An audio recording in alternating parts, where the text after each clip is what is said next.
Hey everyone, thanks for watching. I have an interview that I've been looking to set up now for a couple of weeks. And this is the first time that I have literally stalked somebody on Instagram. Alex from Southern California has an impressive Instagram feed. He's been doing some really big things in real estate and really documenting what he's doing so well. I stalked him, frankly, for quite a while. And he said, yeah, you know what? I seen your stuff. Let's do it. So let's welcome Alex to the show. How you doing this morning, Alex? Hey, what's up, Michael? I'm doing fantastic. Thank you for the invite. It's a pleasure to be on here. Oh, excellent. And hopefully I didn't stalk you too much. I hope it wasn't annoying. No, I was stalking your page a little bit too. I like the name, and I saw your feed. I said, man, this guy looks like he's doing something. And I saw that you're in California too, so that was another reason I wanted to do it too. Very, very cool. Well, Alex, why don't we introduce the audience to who is Alex? You know, what do you do in this real estate business? How long? Just give your kind of quick biography and we'll go from there. Sure. So I'm in Southern California, predominantly Los Angeles.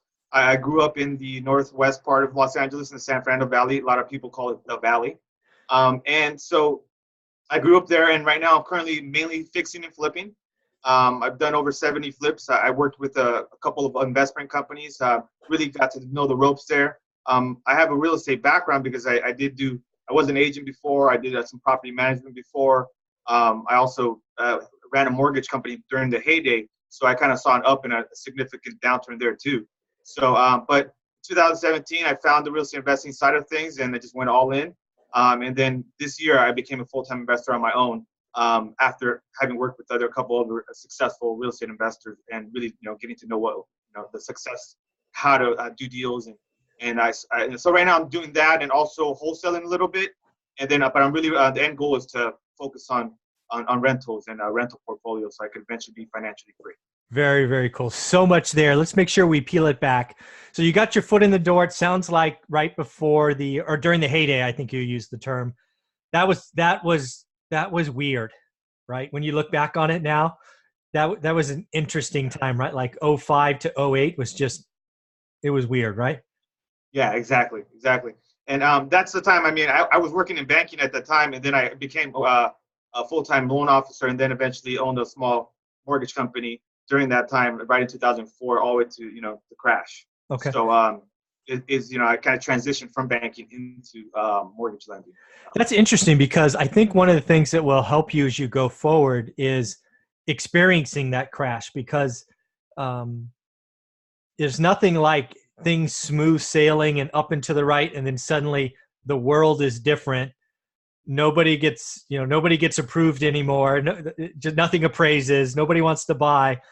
And it probably hurt, right? That was probably an adjustment for you. And yeah, absolutely. And I kind of like to tell the story now. At the time, it didn't feel so great, right? Yeah. But I literally was like in my early 20s, making a lot of money, and then everything crashed. I had 3 properties. I lost them all.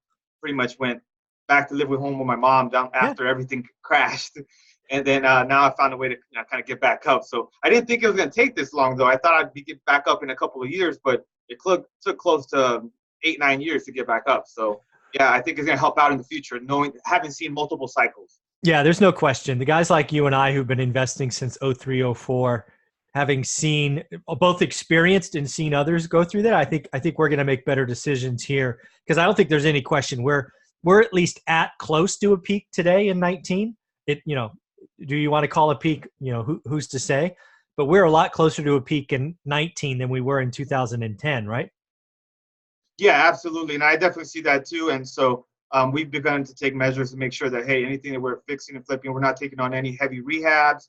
We're very, very strategic in the type of properties that we purchase.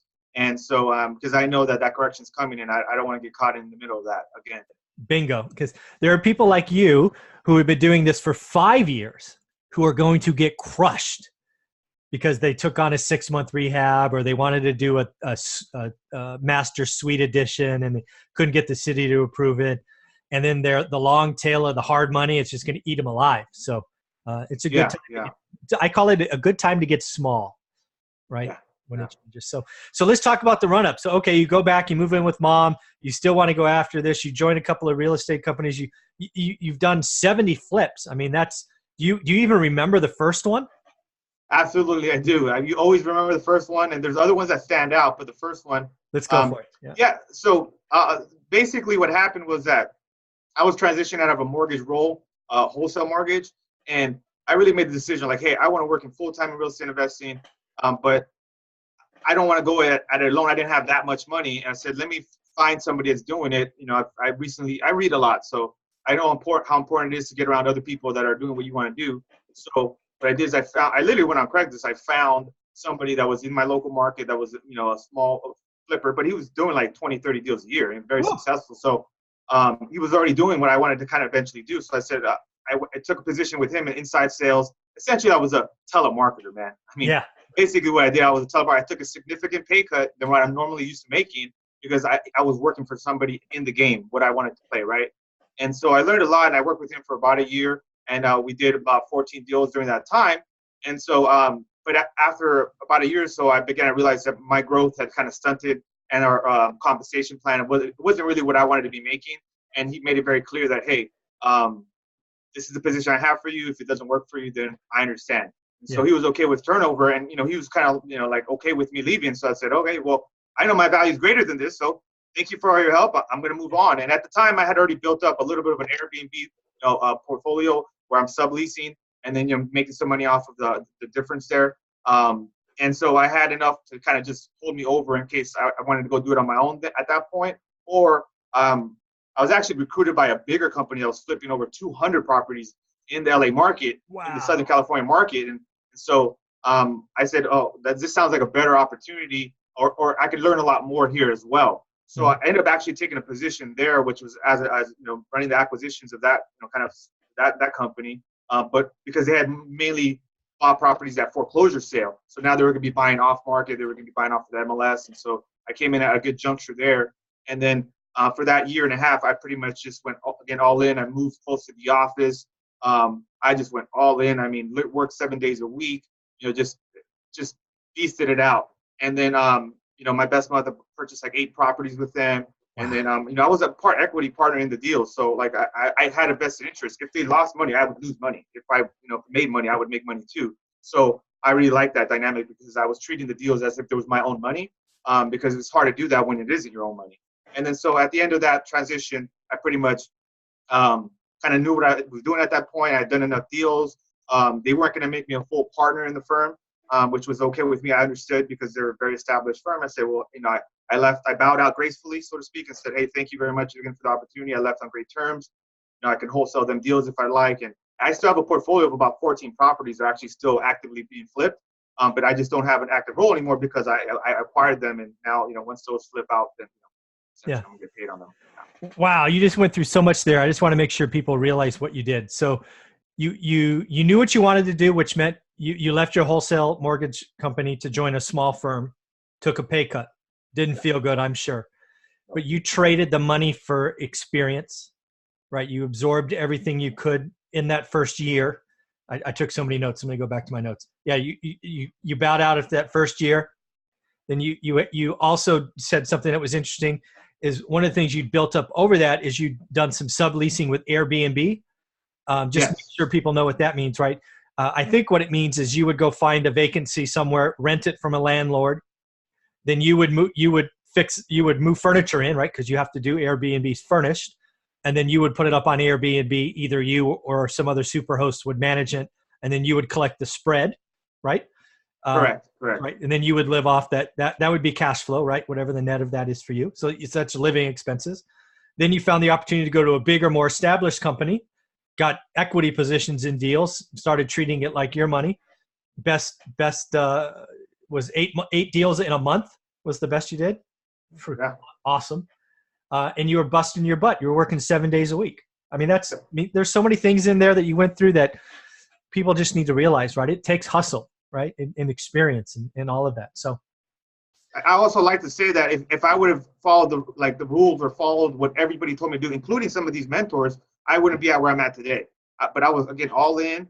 And I don't say that they give me bad advice, but they just saying, okay, this is what we want. But my goals and my expectations were higher because I knew I could do more. So I set certain goals, like at first saying, hey, I want to try to work on buying one flip deal a month to actually now then go into like one a week, and then actually saying, hey, maybe I could do 10 a month. Like it was because they had the capital and because they had some processes already in place. I saw the potential, but that was again me going all in and saying, I'm gonna do whatever it takes, and I'm gonna perform even at a level that maybe they don't even think I'm capable of performing at, because I had those goals. So. Yeah, I want to scratch that a little bit to make sure people caught that, right? So when you were joining these firms, right, we'll just talk about the last one. They set an expectation of whatever, 4, and you're like, no, I'm doing 6 to 8, and you're like, I'm going to do whatever it takes to do the 6 or 8, right? In a sense, right? They wanted 40 hours, you gave them 80 hours. Yeah, exactly. Like I like to talk about the mentorship in those situations too with people and say, when you go in with the mentorship, like you have to exceed their expectations for them to continue to mentor you, especially if they're really high performers. Then you need not only perform, but even perform even more, because then they'll continue to teach more and open the books and then share with you all these secrets that they have, because they've been doing it a lot longer than you have. So, but I didn't think like that 10 years ago. I thought I knew everything. So. We all think we know everything in our 20s. It's amazing. Yeah, exactly. God plays on us. Very cool. Very cool. All right. So now you make the switch to full time. It's your baby now. Let's talk about that leap of faith. Yeah. So I always went to this thing thinking I want to be a full-time real estate investor. I want to master real estate investing, and that meant fixing and flipping. That meant understanding different strategies. That meant eventually having a large portfolio that could become financially free. So as I was transitioning at the beginning of this year towards beginning of this year, I said, hey, I think I'm ready. What is that going to look like now? And I kind of started planning things out. And so now I have a small team that's helping me. I have an operations manager. I have acquisitions manager. I have somebody that helps me, a couple virtual team members. And then my girlfriend helps me with selling the properties. She's an agent. And so we have kind of a team dynamic there. And so, now I knew that I wanted to create a culture of, just really hardworking people together. So I did all the traction, right, with the just values and just really just mapping it out. Everybody having specific roles. So I didn't really do that 10 years ago. Right. So now I'm doing it where it's like I'm building it right. And it doesn't have to be huge. It just needs to be a great small company, boutique, investment company here in Los Angeles, and I'll get my piece of the pie over here. So it basically is a small team, but we're very highly targeted, highly focused on what we want to accomplish, and then it's big on lifestyle. All of us love to travel. All of us love to enjoy the journey too. So I'm really big on that part of it too. That's very, very cool. One thing I forgot to go back to is let's talk about the first flip, right? How'd you find it? What was it? Let's give that full rundown if you don't matter, because everybody remembers the first one. Sure. So it was I've been cold calling for many years. So I've been in sales for a long time, and so I started cold calling for this investor, and literally took me like 90 days. Like on my 91st day, I got this lead, and then it was in Long Beach. I still remember it. I remember the address. I remember the name of the person and everything. And it was just basically a situation where the property owner had multiple fixed incomes, and one of those fixed incomes went away, and they were in foreclosure. The property was a complete fixer. So it was rather easy because my role at that time was just generate motivated seller leads. So I generated a lead, but I knew we were pretty close because we talked on numbers. And then so the acquisitions manager for the firm went out there, locked up the deal. I think we bought it like at $250, and then we just did a hotel. I think we hoteled it for like $315,000 or something like that. Didn't do anything, just kind of cleaned it out, trashed it out. And then another flipper went in there and did an addition on that property later on, I found out, and then also made a huge spread. So it was that was the first deal. Yeah. Yeah, it's amazing. Real estate, offers so many ways to profit. And you could do a quick one, as in a hotel, right? Clean it up, stick it up on the MLS, sell it, wholesale it. A fixer flipper, general contractor type can come in and go, hey, that little 2-bedroom, 1-bath in Long Beach, I'm just guessing, could be a 3-2 with a master suite, and everybody can win. It's just great guess. No, that's exactly what it was. Exactly what it was. So, that was awesome. The first deal. That's awesome. Very, very cool. All right. So now that you're doing your own gig, what kind of lessons learned, things that you carry forward? We've already talked about one, getting small now because it kind of feels like we're at the top of the market. What other advice are you giving your team and we think we should share with others watching this? Well, I think a big one is to make sure that you keep your expenses very low. Just live below your means. There's no reason to go out there and spend extra money on extra nicer, apartments and nicer cars and all that. That's just an ego thing. I think it's very important that you watch your expenses and keep them low because you can't always control your income. So I think that's an important lesson that I learned. That's from the previous failure. And then also I learned that you need to make sure like have your numbers right. You need to really make sure that you know your numbers, and whether that's how much you're going to resell a property for, or how much you think you're going to be cost to repairs. But just even if you're not, because I'm not a numbers person, but I become a numbers person because it's so important in this business to understand the numbers. And there's a lot of ways to calculate the numbers, but understanding the numbers is a different thing.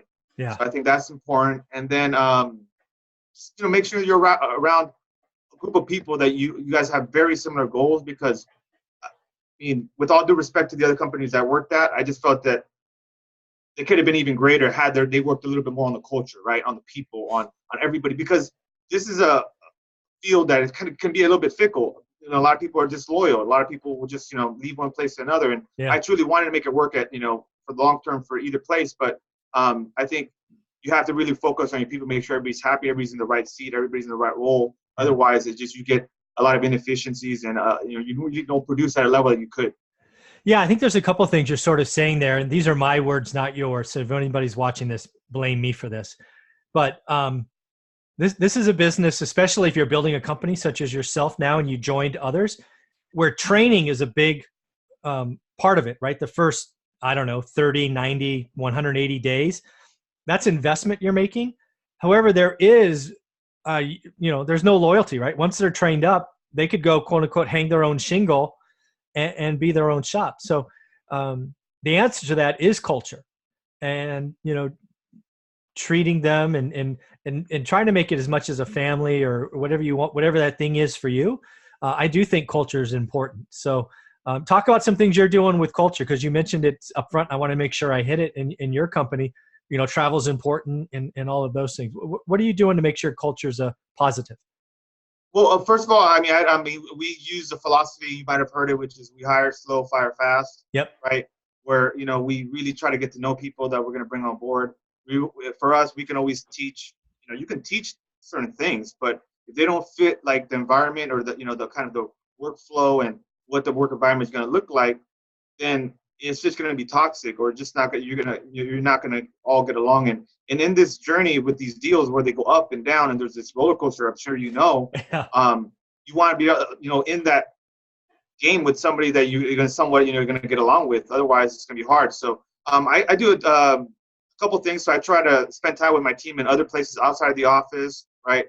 We do. I encourage them to really work on themselves. I really get to know them on a deep level, especially in Los Angeles, where perhaps it's been known for just kind of being, you just know people on the surface, and a lot of people are fake.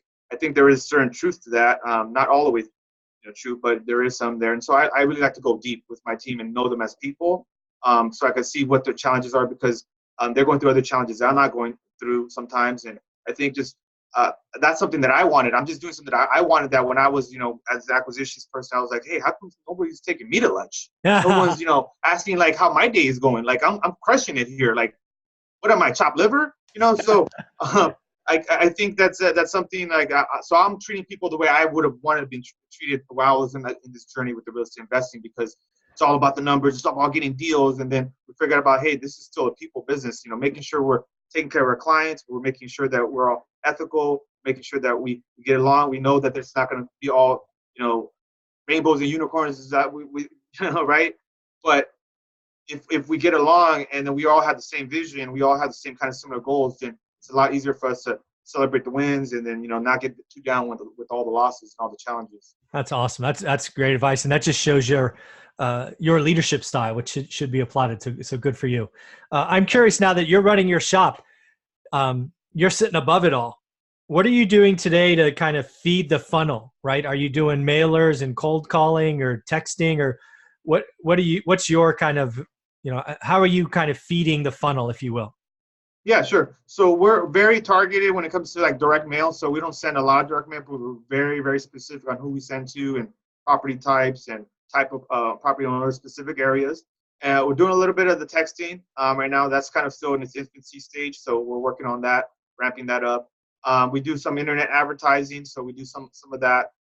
But really, it's mainly the direct mail right now. And then I have a lot of experience with the cold calling, so I haven't really decided to kind of go down that path yet with regard to, like, you know, building a team out and all that, because I have a lot of experience with that. The other stuff I don't, so I really want to master those things or kind of dial that in, so to speak, before I go back to something that I'm pretty familiar with.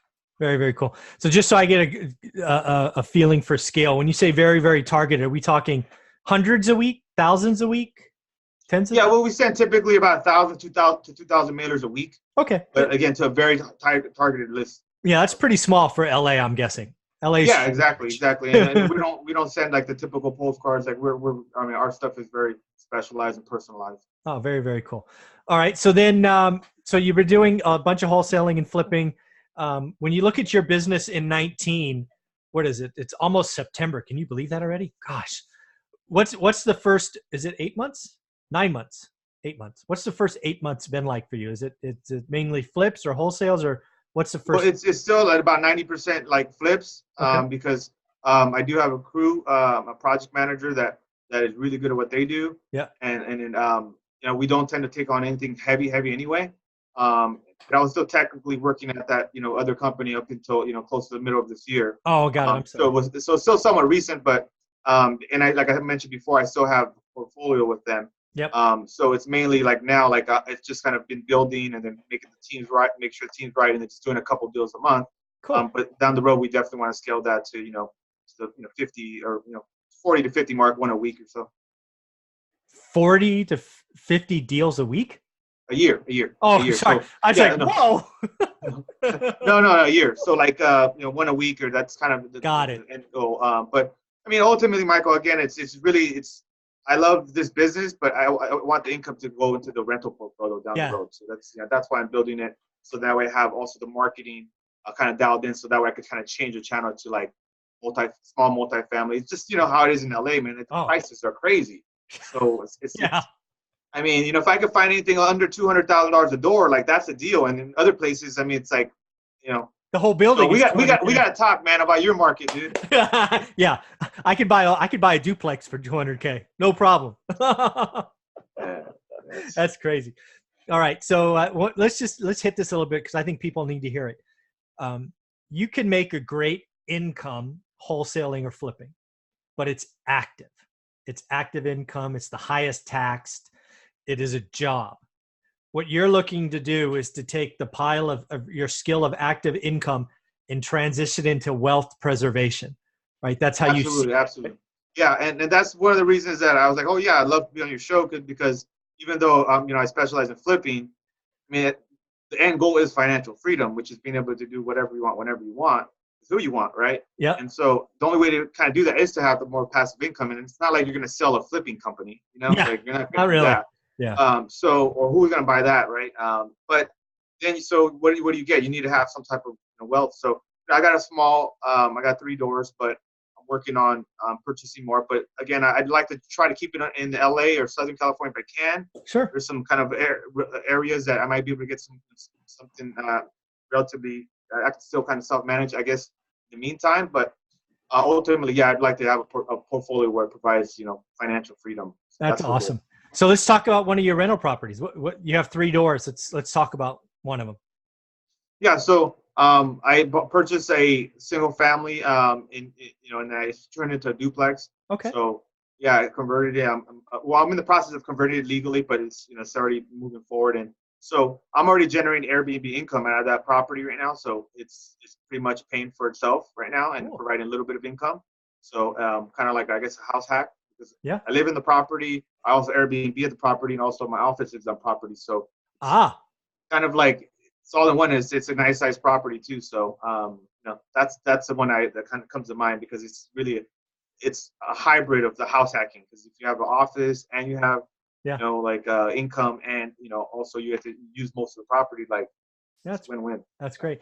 And when you do Airbnbs, is it mainly are you renting by the day, week, month?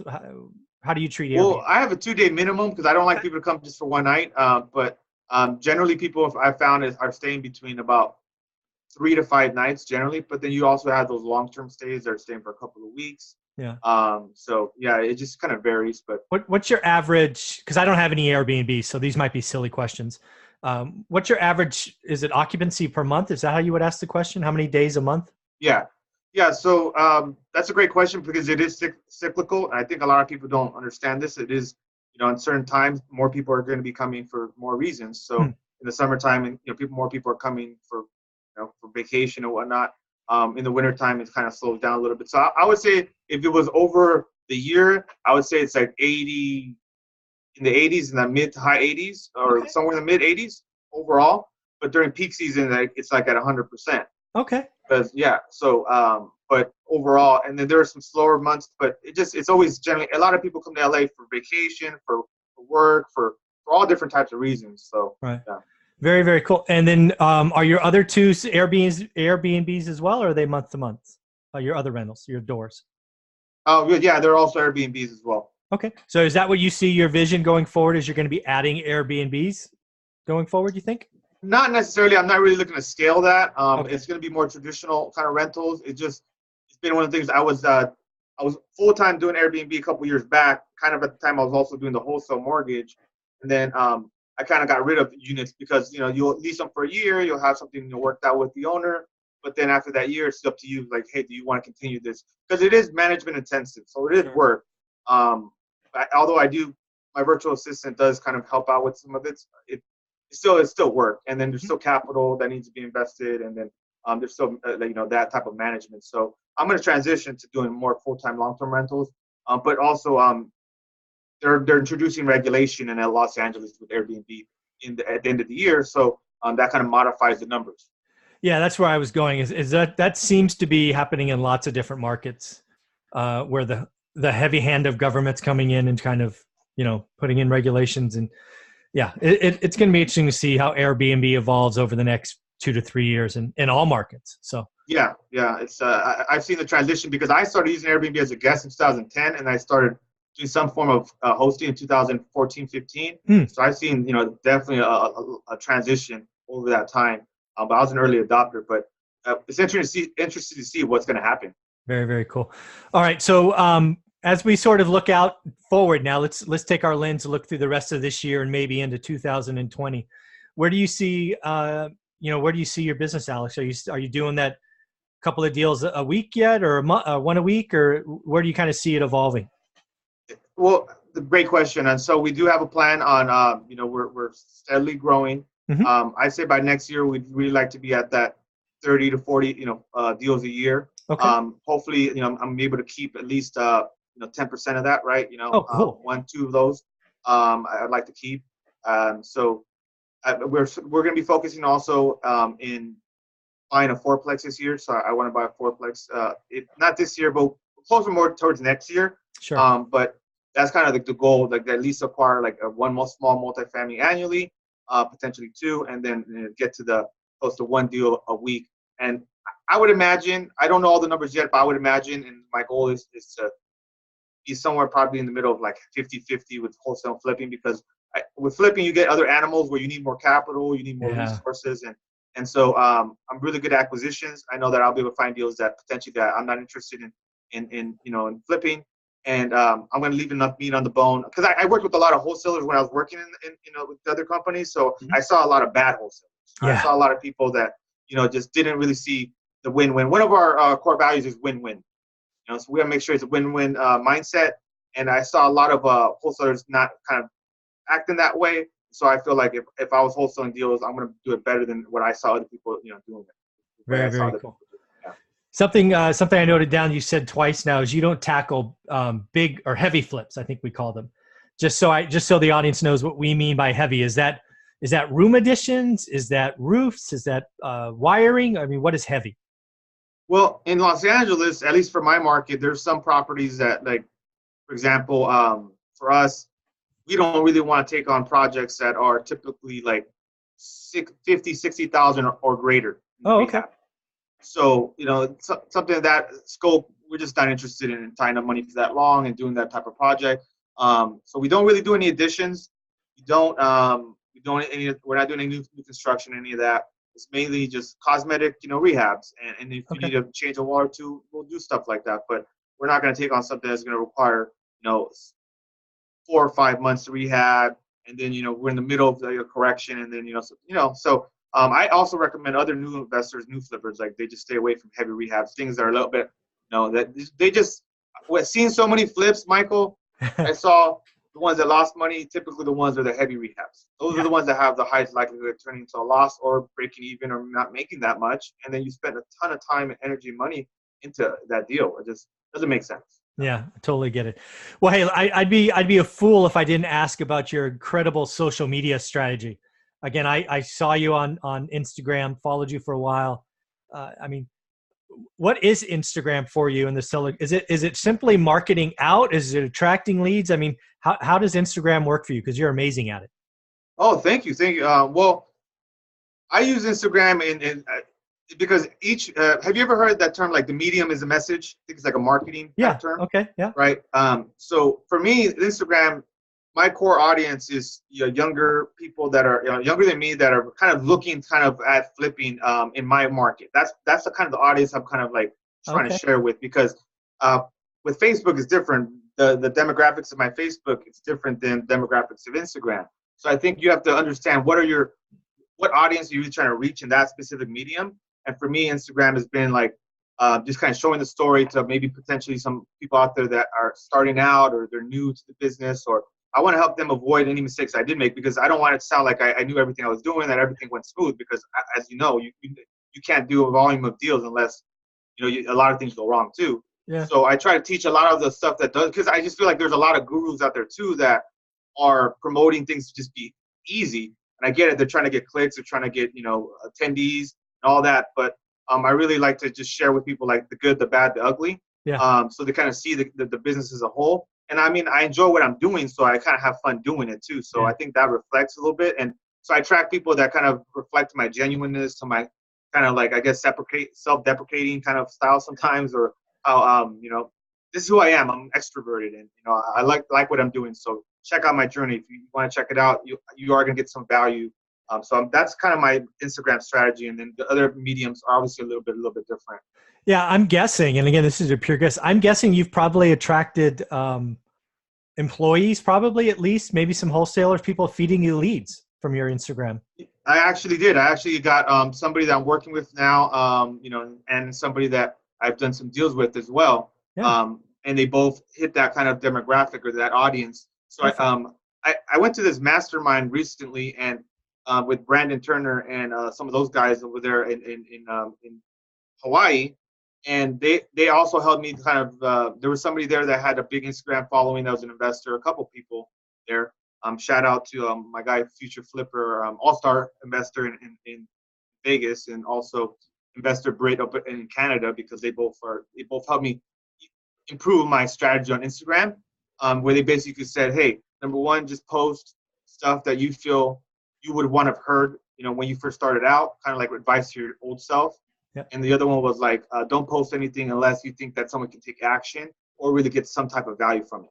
So those are kind of like the three things I kind of live my Instagram now by. Oh, you're nailing it. I mean, one guy's opinion, clearly, but I think your Instagram feed is pretty awesome. So we haven't said it yet. Why don't you tell people how they can follow you on Instagram? What's your handle? Yeah, so my handle is Real Estate Dealmaker, and so you could reach me there. There's no periods or anything in between. It's a Real Estate Dealmaker. Very, very cool. Any other mediums you like people to reach out to you and follow you on? Not right now. I mean, I usually I'm on Instagram a lot, and Yeah. that's my main medium right now. I will be doing some YouTube stuff in the future, but for the time being, I'm really busy building the company and working on deals. And you can follow me there and reach out to me there. Pretty consistent there. Well, Alex, you are as genuine and authentic as I saw in your Instagram channel. This has been a lot of fun. I wish you nothing but success with what you're doing, your company, all of those great things. Any closing thoughts for people watching this? Yeah, sure. So what I like to say is just, if you guys believe in a dream, you believe in a certain lifestyle, you can accomplish it. I was the underdog. I grew up super poor. I've made it twice in my life, or at least had some level of success twice. But it took a lot of hard work, and it took goals to like really determine, hey, I want this specific thing in my life. But You do have to work for it.